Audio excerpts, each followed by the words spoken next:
Oh, I have to hit the button first. I forgot to hit the button, but I'm hitting the volume. Why is there no volume? Hello, everyone. Welcome to Ask Dad, a dad show not just for dads, but everyone that wants fatherly advice from a real dad. Whether you're here for the bad dad joke or to gain some insight, woohoo, Will Snow is the man, the myth, and the legend in his own mind who knows all things. So please welcome to today's episode of Ask Dad. Yeah. Woo, they love him. Woo, they love him. He's the best. There we go. Oh, Hey, man. hey. Hey, Devo. How Hello. are you? Fabulous, Will Snow. How are you? Oh, I am doing so well today. Thank you so much for asking. That's awesome. I'm so glad. I have a dad joke. Yes. Let's see which one I have. I don't know, choose a number 1 through 12. 11. 11. Okay. Why don't eggs tell jokes? I do not know. Why do eggs not tell jokes? Because they would crack each other up. Ah, You don't know which one Nah. it is. Here, you want that one? You want this one? yeah, that's good. Or do you want No, this that's one? good. That's Hold on. good. That's good. How about that one? Oh, see, I love that. I love that. I get the sad trombone. You can get the crickets. I'll get the crickets. All right. So what is on your mind, Will Snow? I've got a dad joke. Oh, of course. We have to leave it to the dad to have the dad joke. So please, Will Okay. Snow, what is your dad joke? Okay, so why did the physicist and the biologist break up? I do not know. Why did the physicist and the biologist break up? Because they had no chemistry. Yeah. There we go. Okay, good. There, you got your sad I trombone. did. Thank you. You're welcome. Well, So, what are you thinking about today? What do you want to talk about today, Will Snow? something that's been on my mind quite a bit, actually. Go I on. mean, it is very important subject. It's when to quit. When to quit? When to quit. Okay. See, we've got this philosophy that in life here, we quitters, winners never quit, quitters never win. And there are times when I have to say it's absolutely false. Actually, it's totally false. If you take a look at some of the best athletes in the world, some of the most successful businessmen in the world, Yeah. it wasn't because they never quit. It was because they directed their energies into areas and arenas where they could be more successful. Okay. Because sometimes, you just have to know when it's time to stop banging your head against the wall and use the door that's right next to you. And I can tell you that, many, many, many, many times in life, you're just going to encounter situations that are, frankly, impossible. And the question becomes, what do you do? Do you keep pushing through, and, building up those, building up that cortisol in your body, and smacking your head on that wall? Or do you take a step back and say, okay, this isn't working. What we're doing isn't working. We need to take a step back, reassess the situation, look for a different solution, and then move forward. And so this concept that really, and I've heard coaches, and I've heard business coaches as well, grind on this same really highly flawed concept that, hey, you know what? You don't quit. You just keep pushing through it, push through it. Well, I'm here to say that is not the case. Right. Because, again, we have to be true to ourselves. Correct. And Yes, understand where our strengths are and how to best leverage them. Okay? Sometimes you just, I'm all for the passion, pushing the passion and all of that. But honestly, there are times where you really just have to step back and say, okay, look, if what I'm doing isn't working, okay, it's not working, pushing on it and continuing to do the same thing over and over is not going to yield a different result. Okay? Right. And you're Right. just going to frustrate yourself and everybody around you. You know, it's interesting. As a competitive swimmer, not Olympic level, maybe in my own mind, Olympic level, but I have had so many coaches over the years, and some of my coaches have been amazing, and I absolutely loved them, and my workouts were amazing, my swim strength was amazing, and there have been times that I have been with some coaches that just, you know, if we're speaking, you know, not quitting from a sports standpoint, even though I know it's all things, that it just wasn't working and I wasn't getting better. I didn't feel like my workouts were worthwhile. And like you said, where could I put my efforts? You know, I still wanted to swim. I love swimming. I'm happiest in the water where I start the day, like Little Mermaid. However, I decided to put my efforts into a different team with a different mindset and a different point of view. And it was great. It worked. And Right. And by the way, let me say, you're an amazing swimmer. You are an amazing swimmer. thank you. You just like my little sparkly mermaid tail. Well, I do. I do like that very, very much, as it turns out. But you know, honestly, the reality of this, again, you know, as you say, you know, sometimes, you know, you have to just look and say, okay, I'm not moving in the direction that I want to move. This relationship is not moving in the direction that I had envisioned. This career is not moving in the direction that I had envisioned. This is, you know, things are not, you know, lining up in the way that I thought that they would, which happens. It's life, right? Yeah. You know, and that's not to say that you give up on the relationship entirely or give up on, you know, something that you care about, but take a step back and say, you know, it's okay Yes. to take a step back and reassess. Yes. Sometimes you have to take a step back so you can see the big picture. And yeah, and sometimes it's like, oh, this isn't what I thought it was. Right. Right. And again, so here's Dad telling you it's okay to quit. Yeah.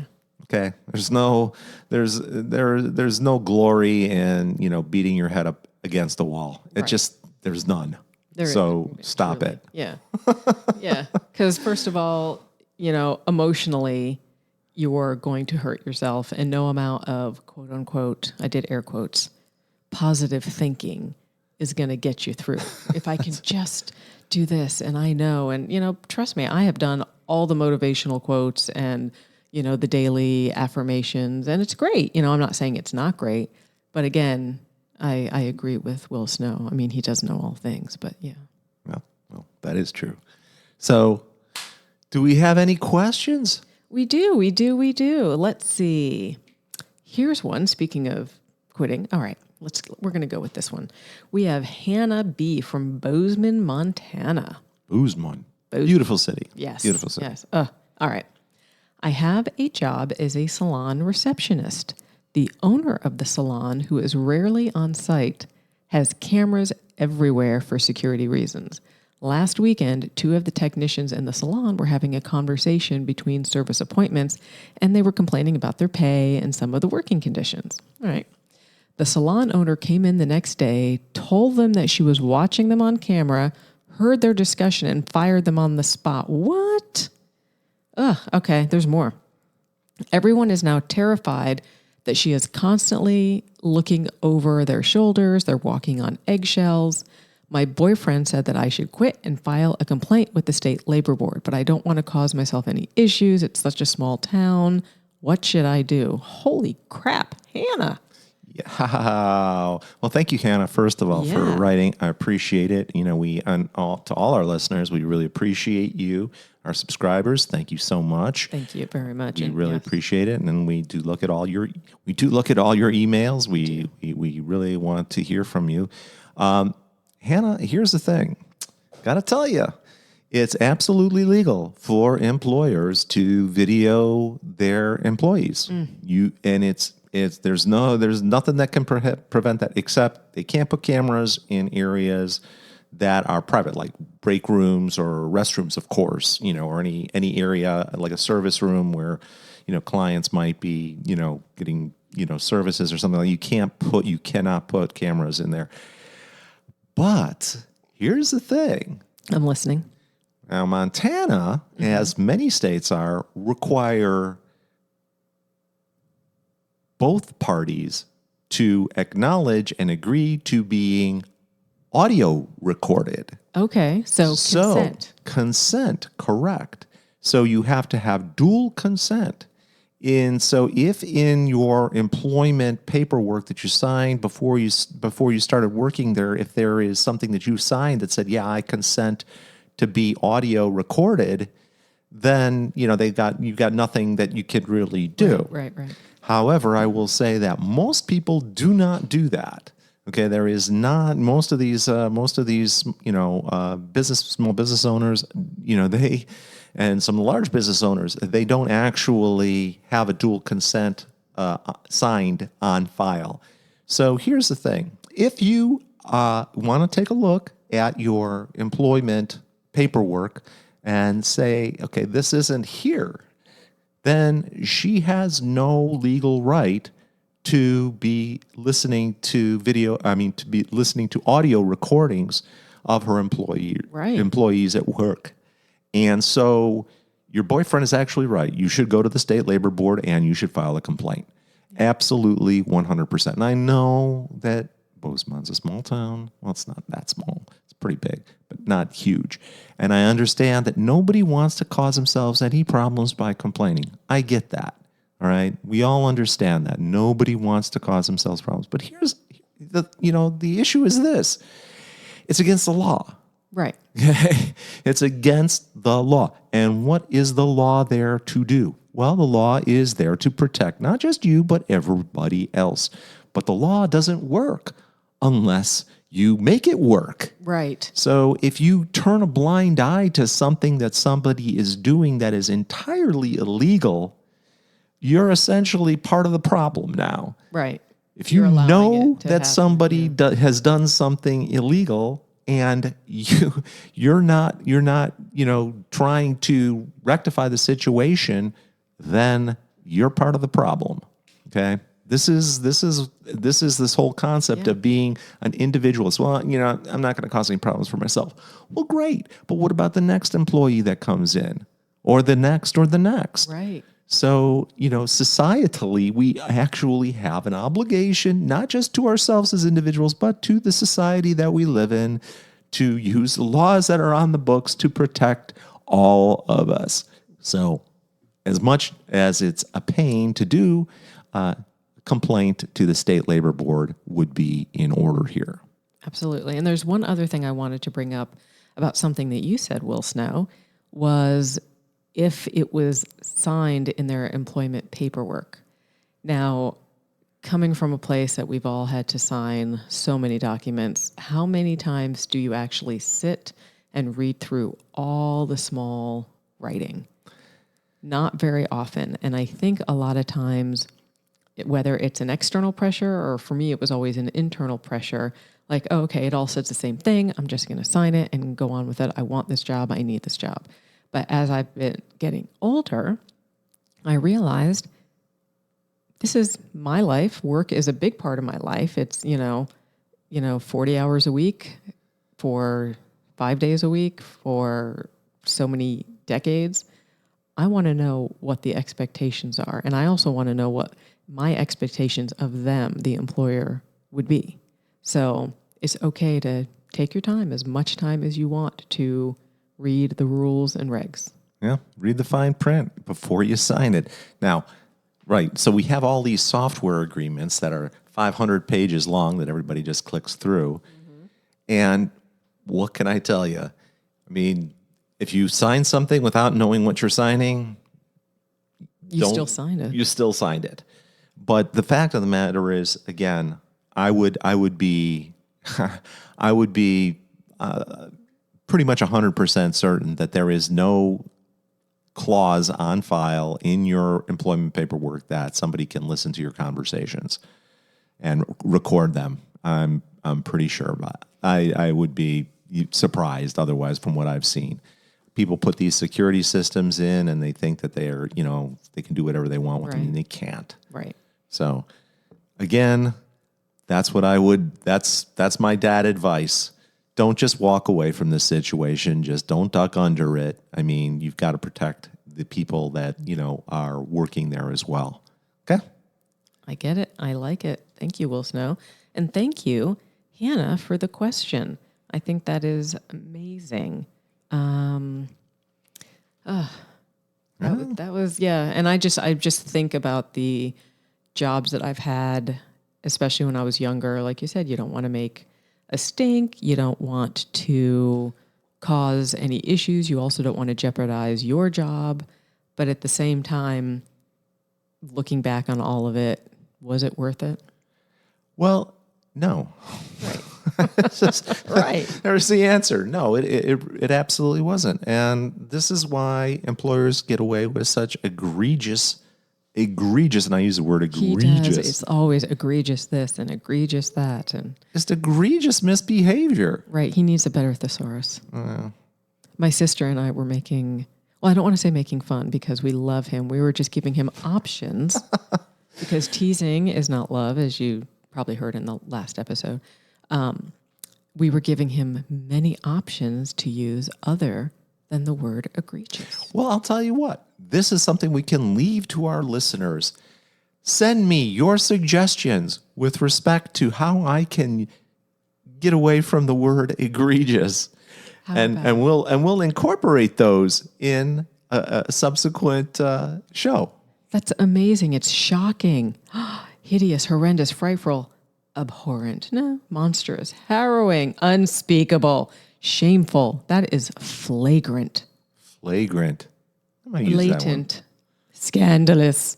So scandalous. Scandalous. All right. I've digressed into Capricorn thesaurus mode. Well, I love your Capricorn thesaurus. I know. I love your Capricorn brain. Thank you. I love you. All parts of you. Anyway, so what shall we talk about now? How about, do you want another dad joke? Absolutely. All right. Oops. Hold on. Let me find it. Okay. Well, I've got one for you while you're looking if you're interested. You go. You go. It takes guts to be an organ donor. Oh, my God. Where is it? That's a loud one. Oh, for the love of Pete.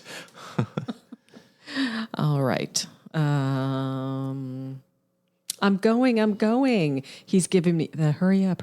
Oh, okay. What do you call...